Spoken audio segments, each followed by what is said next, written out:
जब तक हो सके आत्मनिर्भर रहो। शिक्षाप्रद कहानी। कल दिल्ली से गोवा की उड़ान में एक बुजुर्ग मिले, साथ में उनकी पत्नी भी थी। बुजुर्ग की उम्र करीब 80 साल रही होगी, मैंने पूछा नहीं, लेकिन उनकी पत्नी भी 75 पार ही रही होंगी। उम्र के सहज प्रभाव को छोड़ दें तो दोनों करीब करीब फिट थे। बुजुर्ग की पत्नी खिड़की की ओर बैठी थी, बुजुर्ग बीच में और मैं सबसे किनारे वाली सीट पर था।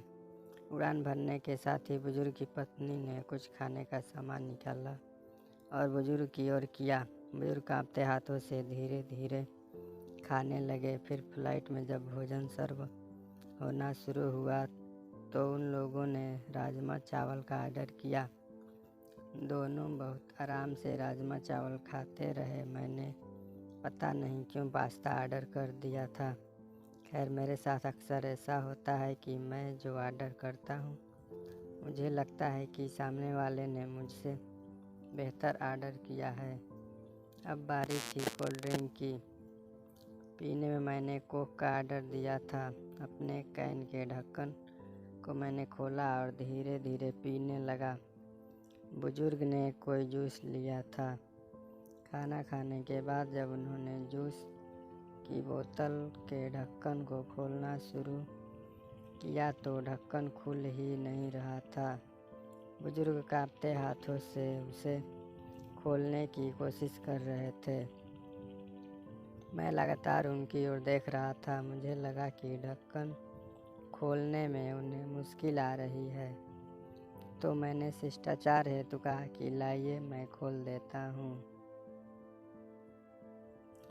बुजुर्ग ने मेरी ओर देखा, फिर मुस्कुराते हुए कहने लगे कि बेटा, ढक्कन तो मुझे ही खोलना होगा। मैंने कुछ पूछा नहीं, लेकिन सवाल भरी निगाहों से उनकी ओर देखा। यह देख बुजुर्ग ने आगे कहा, बेटा जी, आज तो आप खोल दोगे, लेकिन अगली बार कौन खोलेगा? इसलिए मुझे खुद खोलना आना चाहिए। उनकी पत्नी भी अपने पति की ओर देख रही थी। जूस की बोतल का ढक्कन उनसे अभी भी नहीं खुला था, पर वो बुजुर्ग लगे रहे और बहुत बार कोशिश करके उन्होंने ढक्कन खोल ही दिया। दोनों आराम से जूस पी रहे थे। मुझे दिल्ली से गोवा की इस उड़ान में ज़िंदगी का एक सबक मिला। बुजुर्ग ने मुझे बताया कि उन्होंने ये नियम बना रखा है कि अपना हर काम वो खुद करेंगे। घर में बच्चे हैं, भरा पूरा परिवार है, सब साथ ही रहते हैं, पर अपनी रोज़ की ज़रूरत के लिए वे सिर्फ अपनी पत्नी की मदद ही लेते हैं, बाकी किसी की नहीं। वो दोनों एक दूसरे की ज़रूरतों को समझते हैं। बुजुर्ग ने मुझसे कहा कि जितना संभव हो अपना काम खुद करना चाहिए। एक बार अगर काम करना छोड़ दूंगा, दूसरों पर निर्भर हुआ, तो समझो बेटा कि बिस्तर पर ही पड़ जाऊंगा। फिर मन हमेशा यही कहेगा कि ये काम इससे करा लूँ, वो काम उससे। फिर तो चलने के लिए भी दूसरों का सहारा लेना पड़ेगा। अभी चलने में पाँव कांपते हैं, खाने में भी हाथ कांपते हैं, पर जब तक आत्मनिर्भर रह सको, रहना चाहिए।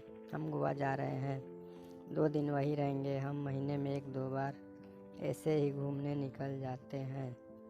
बेटे बहू कहते हैं कि अकेले मुश्किल होगी, पर उन्हें कौन समझाए कि मुश्किल तो तब होगी जब हम घूमना फिरना बंद करके खुद को घर में कैद कर लेंगे। पूरी ज़िंदगी खूब काम किया, अब सब बेटों को देकर अपने लिए महीने के पैसे तय कर रखे हैं और हम दोनों उसी में आराम से घूमते हैं। जहाँ जाना होता है एजेंट टिकट बुक करा देता है, घर पर टैक्सी आ जाती है, वापसी में एयरपोर्ट पर भी टैक्सी ही आ जाती है। होटल में कोई तकलीफ़ होनी नहीं है, स्वास्थ्य उम्र अनुसार एकदम ठीक है। कभी कभी जूस की बोतल ही नहीं खुलती, पर थोड़ा दम लगाओ तो भी खुल ही जाती है। मेरी तो आंखें ही खुली की खुली रह गई। मैंने तय किया था कि इस बार की उड़ान में लैपटॉप पर एक पूरी फिल्म देख लूँगा, पर यहाँ तो मैंने जीवन की फिल्म ही देख ली, एक वो फिल्म जिसमें जीवन जीने का संदेश छिपा था। जब तक हो सके आत्मनिर्भर रहो, अपना काम जहाँ तक संभव हो स्वयं ही करो। क्या हिंदी कहानियों को सब्सक्राइब करें और बेल आइकन को दबाना ना भूलें। Thanks for watching my video.